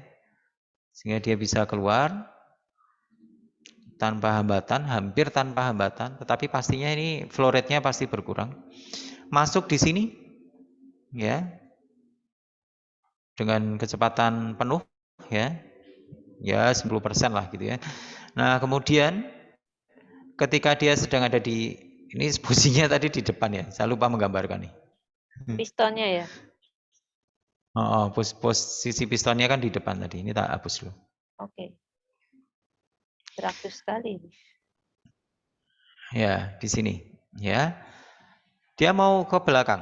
Nah, dengan kecepatan yang harapannya bisa. Nah, di sini ada tekanan udara. Ya. Tekanan udara ini, udara yang terkumpul ini pengen keluar. Oke. Ketemu quick exhaust valve. Nah, posisinya tadi kan ada di sebelah kanan ya sebelumnya. Ya, posisi ada di sebelah kanan bolanya. Ya, ketika dia mau keluar lewat jalur normal, nah di sini ada pilot line. Dia membaca, mendeteksi ada sebagian udara yang dia itu bergerak ke arah sini, lubang tikus ya. Dan hasilnya apa? Dia mendorong bola ini, ya mendorong bola ini ke sebelah kiri, malah menutup. Di sini bolanya. Nah, sekarang ini saya hapus. Posisinya di sini ya. Nah, sekarang yang terjadi udara yang dengan tekanan tinggi tadi 8 bar itu ya yang dimanfaatkan itu karena di sini sudah nutup malah dia keluarnya lewat silencer. Ya. Lewat silencer dan ini full speed ya. Jadi full speed. Jadi dia kan di sini tadi ada tekanannya 8 bar ya. Misalnya 6 bar. 6 bar itu berarti ada 6 kali volume yang harus dibuang gitu ya. Disisakan volume atau 7 kali ya, 7 kali volume yang harus dibuang. Nah, itu tekanannya tinggi dia kayak meledak gitu, duar gitu di sini. Duas gitu di sini. Ya. Dan dia menjadi bypass jalan pintas untuk pembuangan. Sehingga apa efeknya? Silinder ini bergerak mundur lebih cepat karena hambatannya sangat-sangat kecil, ya, malah di bypass. Kalau tidak pakai alat ini, maka pembuangan udara yang di sini itu harus melewati valve gitu. Jaraknya jauh, selangnya juga kecil mungkin dan ada silencer, ada konstruksi dalam valve ya, sehingga dia tetap antri di sini. Antri. Tidak begitu cepat ya. Nah, alat ini diperlukan untuk silinder yang diameternya besar. Kalau diameternya besar, ya, itu keluarnya udara juga cukup lama, gitu ya. Jadi, gimana caranya bisa cepat? Karena itu untuk penghematan, kecepatan sekuensial itu ya, kecepatan gerak itu kan sangat penting untuk menghemat waktu. Pneumatik kan pentingnya cepat gitu ya, gerakannya cepat, efisien. Nah, ini untuk mempercepat gerakan maju atau silinder. Kalau ini atau mundur ya. Kalau ini untuk langkah mundur ya. Kalau langkah maju tinggal digeser di sebelah kanan gitu ya untuk langkah maju. Ini gerakannya menjadi cepat gitu. Ya, ini untuk A+ dan ini untuk A-. Begitu penjelasannya untuk Apa yang A- Thomas? Tadi jelasin. Oh ya, A+ itu untuk silinder maju ya. Itu sebutannya A+ gitu. A maju, itu A+. Kalau A- itu untuk langkah mundur ya. Itu istilah lain lah. Oke, berarti ini tentang pemasangan ya. Kalau misalnya ini yang diatur adalah pembuangannya, namanya aja quick exhaust valve. Ya, jadi kalian ini dipasangnya di belakang silinder, dia itu mempercepat langkah mundurnya gitu. Kalau dia dipasang di depan, dia mempercepat langkah majunya. Untuk meter out ini sama, karena yang diatur keluarnya, jadi prinsipnya sama. Kalau ini kalian pasang secara meter in, nah ini jadi kontraproduktif namanya. Karena yang ini mempercepat langkah mundur, tapi yang ini mengatur langkah mundur juga. Jadi itu kontraproduktif ya. Hmm, Seperti itu tambahan dari saya ya. Nah, kalau pertanyaan, sip. nah ini pertanyaan untuk jawab Mas Mono ini. Nah, kita serang enggak serang, kita tanyai macam-macam supaya dapat banyak. Biasa. Ya. Tadi itu katanya kan jarak antara sebelumnya sempat dibahas ya, jarak antara silinder dengan valve kontrol ini harus dekat mungkin. Nah, berarti seberapa komponen quick exhaust valve ini dapat berpengaruh? Karena kan sebetulnya jaraknya antara silinder dengan valve itu udah dekat gitu loh. Ya, kayak gini ya. Bagus sekali pertanyaannya, terima kasih. Ya, oh ya, ada informasi tambahan ya. Kalau kita lihat pada gambar, oh di sini ada gambarnya, ya, kecil ya, tapi lumayan. Quick exhaust valve itu Nggak dipasang kelihatan. langsung pada, Oh iya kelihatan. not really ya, nanti bisa di zoom. Mungkin bisa dijelaskan mana yang quick exhaust-nya, Mas. Mungkin teman-teman kita bingung ini mana silindernya, mana quick exhaust-nya. Oh Yang ya, kelihatan ini cuma silinder selang. ya, Ini ini bokongnya silinder, silinder bagian belakangnya kayaknya. silinder ya, besar, bagian atas. Mm-mm. Ya, kemudian di sini dipasang quick exhaust valve. Oh, yang Nah, dia bunder itu pemasangannya, silencernya ya? ya silencer. Silencernya besar, oke. Tuh. Nah, oke, dia memang harus dipasang langsung pada silinder. Jaraknya harus sedekat mungkin Nempel ya itu untuk malah. efisiensi menempel ya. Jadi sedekat mungkin ditempelkan langsung, nggak boleh ada hambatan. Gitu. Jadi kalau dipasang selang panjang malah dia menghambat ya, gitu. Nah, sekarang Hmm. jadi pertanyaannya kalau Jadi pertanyaannya tuh seberapa itu kalau ini apa? Ya, saya nangkap ini. oke. Ya, jadi pertanyaannya kan mengenai kalau tadi kan saya pernah bilang bahwa kontrol elemen itu kan harus dekat ya. Ini dengan ini kan harus dekat, Yes. harus sangat dekat sekali. Ya, memang silinder itu sebisa mungkin sedekat mungkin. Jadi kalau misalnya ada silinder, kalau perlu ya, valve-nya itu nempel di punggungnya silinder ya, digendong gitu, bisa. Jadi itu yang ideal, tetapi karena faktor misalnya apa kerapian gitu ya, visualisasi gitu kadang-kadang dipisahkan gitu ya. Tapi efisiensi itu menjadi berkurang atau menjadi lebih boros ya. Nah, sekarang kalau ini sudah dekat sekali, perlukah kita memakai quick exhaust valve gitu ya? Apakah ada pengaruhnya? Iya, pengaruhnya ada. Kenapa? Karena meskipun dari selang itu sangat-sangat besar seperti jalan tol gitu ya, misalnya seperti ini ya. Ini saya gambarkan selangnya. Ini anggapannya kita nggak pakai quick exhaust valve ya? Enggak tanpa, betul. Oke. Ini sudah sangat dekat sekali. Hambatannya di sini sangat kecil. Tetapi jangan lupa untuk masuk ke dalam valve itu kan kemarin ada celah-celah gitu ya yang dibentuk gitu ya. Mm-mm. Ya, ada celah-celah di sini. Ya, di sini ada hambatannya gitu. Ada hambatannya. Jadi dia untuk keluar ke sisi ini pun ini harus kulon dulu permisi lewat bawahnya, lewat atasnya, lewat sampingnya, saf-saf gitu. Jadi ini tetap ada hambatannya, Mbak. Oke. Jadi tetap ada hambatan di valve ya, meskipun ini jaraknya sudah sangat pendek gitu. Gitu. Jadi quick valve tetap penting. Dia menghemat bisa 1 detik itu lumayan loh, lumayan banget 1 detik itu. Mempercepat 1 detik itu sangat-sangat bagus sekali di industri. Oke. Ada pengaruhnya. Setengah detik aja berharga ya. Ya, ya, ya, ya. Gitu. Oke, berarti oke, terima kasih Mas Rakmono ya. Soalnya berdasarkan pengalaman tuh saya pernah coba di training unit yang di lab, tapi bukan yang Hmm. training unit yang biasa kita pakai yang abu-abu yang mereknya Bosch tuh. Nah, itu kalau kita pasang quick exhaust valve itu justru lebih lambat. Jadi itulah yang membuat saya bertanya-tanya. Nah, ini dipasang tapi tambah lambat. Jadi kok kayak kontraproduktif dengan namanya gitu loh. Makanya saya bertanya. Oke, terima kasih untuk penjelasannya. Mungkin karena ada banyak faktor lain ya, kayak misalnya umur umur pakai, tapi yang lebih penting mungkin ke pemasangannya itu kurang dekat dan lain-lain ya. Jadi pasang malah lambat. Iya, kalau yang di lab itu kondisi khusus, kecuali kalau kita memakainya di silinder yang besar ya. Ya, yang oranye ya Kalau kayaknya. dia, Yang hitam. iya, yang kita biasa buat praktek kan itu yang sudah terpasang langsung. Kita bandingkan dengan sebelah kiri. Sebelah kiri itu tanpa, yang sebelah kanan dengan quick exhaust valve, karena itu bisa dibandingkan. Oh, iya iya iya. Baru Kalau tahu. yang silinder kecil memang dia lebih kontraproduktif sih, karena volume udara yang dibuang itu juga tidak terlalu besar ya. Istilahnya nggak sebanding gitu ya.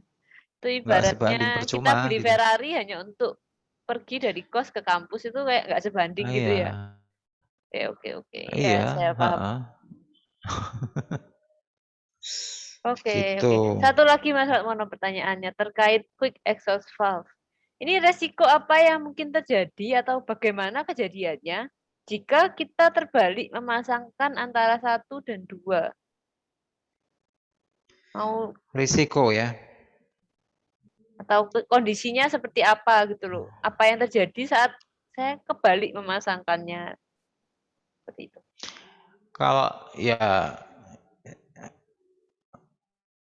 kalau dengan fluid sim enak sekali ya dengan member. Tapi kalau misalnya ini Oke. kebalik ya. Misalnya nih, ini misalnya untuk langkah maju dulu. Ini kan masuknya ke, belok. Ke angka 2, ke angka 2. Ini ya. Ya. Dia maksud hati mau keluar kan? Oh, Ke mampet ya malahan ya. sini. Lah dia malah keluar ke sana. Oke, ngowos. Bocor gitu. Oke, cukup jelas. Ngowos.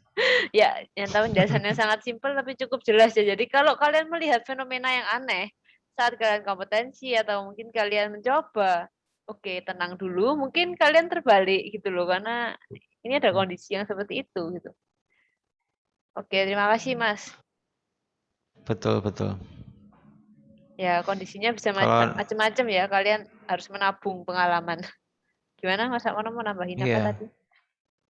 Oh enggak apa-apa. Jadi lebih ke pengalaman. Jadi jangan berhenti dengan melihat video saja, tetapi cari Ya, waktu untuk mencoba sendiri. ambil disetel di lab juga boleh Gitu. kok. Kita nggak keberatan. Betul. Oke. Terima kasih Mas. Ini waktunya udah tinggal sedikit juga. Kita next saja. Ini contoh Ya, oke, pemasangannya ya. aksesoris silinder. Ya, ini contoh pemasangannya seperti ini, gambar komplitnya ya. Oke. Nanti Nice. langkah terbaiknya adalah kita menggambarnya, kemudian kita trial. Tapi ini kita, kalau misalnya ini baca secara cepat ya, fungsinya adalah ketika kita menekan tombol S1 atau S2 dan silinder pada posisi minimal, maka silinder akan maju. Karena valve-nya geser, sininya maju. Lambat. Karena di sini ada flow control ya, ada lambat. Ketika dia mencapai posisi maksimal, ini aktif, ya, maka dia akan membuat silindernya mundur, ya, keluar, ya. Bukan lewat situ, lewat sini seharusnya. Ya, tidak lewat sini, ya, tapi lewatnya ke silencer, sehingga dia mundurnya dengan cepat. Oke, berarti. Ya, seperti itu. Ya. Selama tombol ini tetap ditekan, maka yang terjadi nanti adalah gerakan berulang ya. Gerakan berulang seperti ini. Ya. Seperti ini terus akan berhenti ketika tombol salah satunya ini dilepaskan.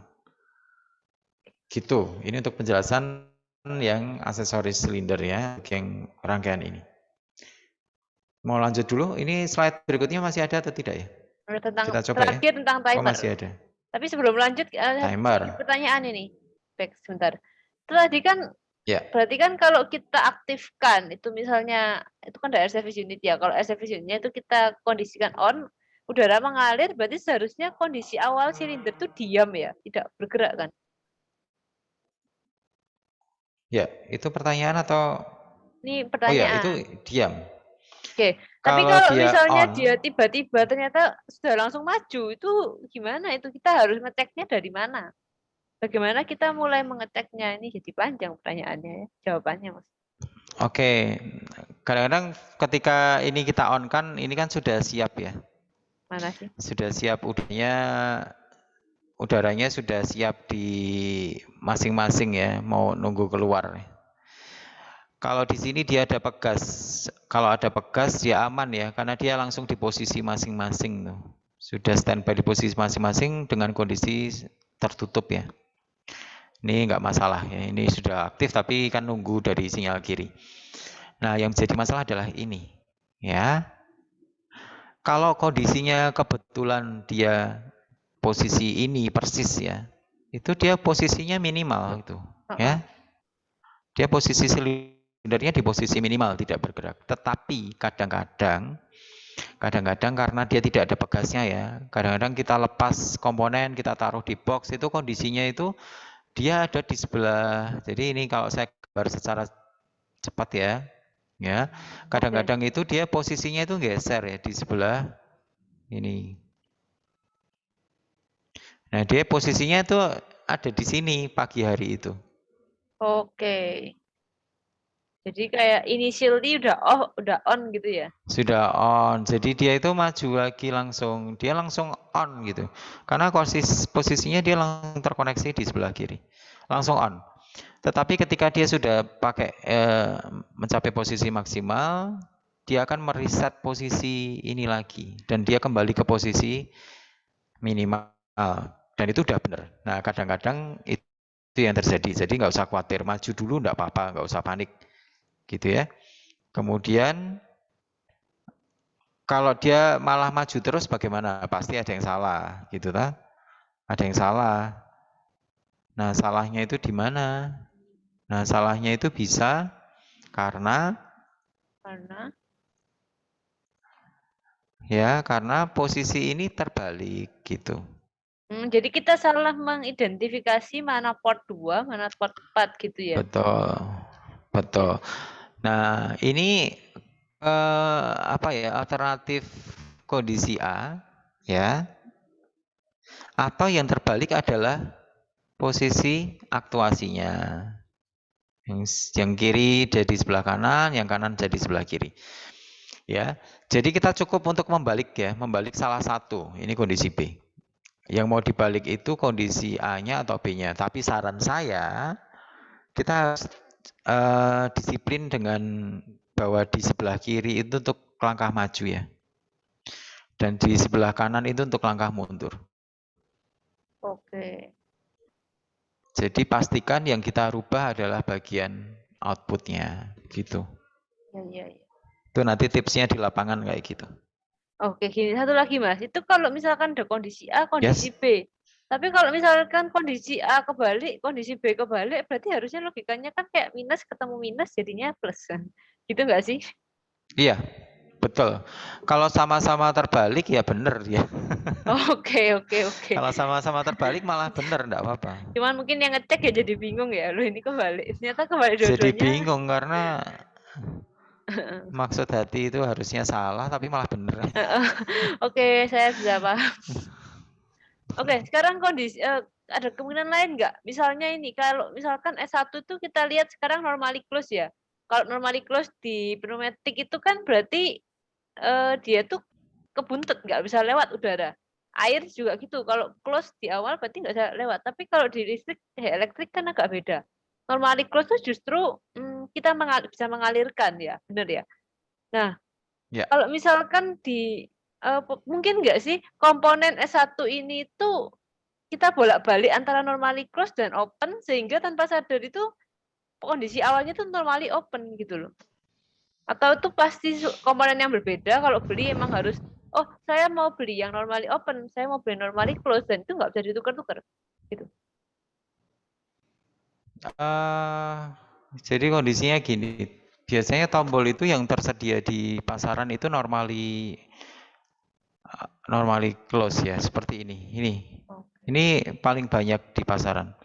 Meskipun saya pernah lihat juga ada yang dia jual itu normally open gitu. Jadi kebalikan dari ini ya, normally open.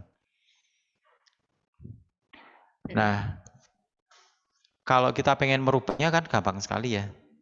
Nanti tinggal secara dunia praktek ini ya, dunia praktek ini tinggal kita balik ya, fittingnya ini dan angka 1. Ini kita tukar posisi, itu sudah jadi normally open gitu. Jadi mengubah normally open dan normally close itu cukup gampang. Nah, kalau yang di Festo itu sudah ada komponennya gitu, sudah tempatnya. Jadi di sini ada 4 buah lubang gitu ya. Di sini ada 4 buah lubang. Nanti kita pasang misalnya di sini untuk pressure atau R. Misalnya gitu. Berarti Ini emang untuk udah A. ditunjukkan gitu ya? Sudah, Atau tuh cara bisa juga mengubahnya nanti digunakan ada. ya berarti? Oke, tapi nggak semua Bisa. Jadi komponen kita bisa diubah. modifikasi. Apakah semua itu bisa? Maksudnya Almost all. almost Saya nggak pernah menjumpai all. itu nggak dirubah ya. Oke, Semuanya paham, bisa paham, paham. dirubah. Got it.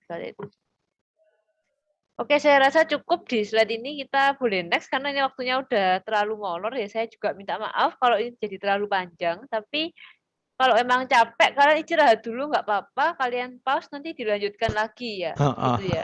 Oke. Jadi sebenarnya yang capek itu kita. Kalau yang dengerin itu nggak capek karena dia bisa sambil snack, bisa sambil di pause. Kalau sambil di snack nanti nggak paham itu jelasin apa. Saya Nanti kan bayangkan dia itu. diulang lagi. Kan bisa ngulang lagi. Diulang-ulang bisa sampai ngelokor Oke, kalau pakai kaset. ini kayaknya slide terakhir lah, kita nggak apa-apa lah, Kak. Ini dibablaske dulu ya, nanti selanjutnya kita akan cut gitu ya, pendek-pendek supaya kalian juga nggak, kalau mau ngulang nggak bingung ngulangnya di mana. Ini adalah, saya semoga ini janji ya, semoga ini bisa saya tepati gitu, bahwa ini slide rekaman panjang yang terakhir gitu. Oke, silakan Mas Mono dilanjutkan. Oke, time delay valve ya. Time delay valve ya fungsinya adalah untuk delay sinyal. Kalau secara komponen seperti ini, secara simbolnya seperti ini. Ya kita lihat langsung di rangkaian aja biar lebih jelas ya. Oke, untuk langkah majunya normal ya. Langkah maju normal, menekan tombol S1 atau S2 dan posisi minimal. Ya, dia untuk langkah maju ya, silindernya maju. Ya. Saya gambarkan di sini untuk langkah majunya. Set ya. Ketika dia sampai posisi maksimal A1 aktif ya. Tapi lihat dia sebelumnya itu kan kita langsung ya. Langsung ke aktuasi valve ya. Tapi yang terjadi apa? Ketika dia aktif ya, ini aktif. Nah, sinyal ini tidak bisa langsung mengaktifkan valve karena untuk membuat mundur itu di sini harus lolos ya. Sementara di sini ada penghambatnya tertutup ya, 3/2-nya.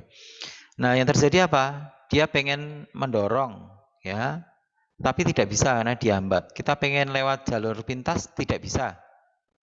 Sehingga yang terjadi apa? Di sini dia keluarnya sedikit-sedikit. Nah, seberapa banyak flow rate-nya itu tergantung dari putarannya. Seberapa besar kita mengatur flow control yang ada di sini. Kecil, tidak kuat, ya, tidak kuat untuk mendorong karena ada pegasnya. Dan di sini ada, ya, ada tangki kecil di dalam. Kalau kita lihat di sini ada tangki di sebelah sini ya. Ini tangkinya, ya. Ini tangkinya kecil, reservoir. Nah, selama dia mengisi, ya semakin lama semakin penuh, akhirnya apa? Dia kuat untuk mendorong valve-nya, geser, aktif, kemudian dia baru mundur. Ya. Nah, sekarang yang terjadi apa? Ini ada delay. Selama dia mengisi itu ada delay, dan kemudian ketika dia aktif, dia akan mundur secara cepat karena ada quick exhaust valve. Itu fungsi untuk time delay valve. Dan time delay valve itu ada yang normally close, ini normally close, ada yang normally open. Ya, tergantung dari tipe valve 3/2 yang ada di situ. Demikian penjelasannya untuk timer. Ya, rasa sih cukup jelas. Ini ada 2 tipe ya. Ini ada ditulis tipenya NC dan juga yang NO. Masih ya ini banyak logika ya. NO ketemu misalkan kalian pasang dengan sesuatu yang lain yang juga NO ketemu NO apa NC ya Mas. Ya intinya ini logikanya bisa dibolak-balik Misalkan ini kalian punyanya normally open ya, tapi butuhnya normally close gitu loh. Nah, kita bisa menggunakan 3/2 with normally open with spring gitu ya, Mas? Kayaknya Betul, kebayang. betul. Nah, jadi nanti Nanti kondisinya bisa kebayang. dicoba aja. Tapi itu Ya, kalau kalian setting dari awal ya, kalau butuhnya NC ya beli NC gitu ya.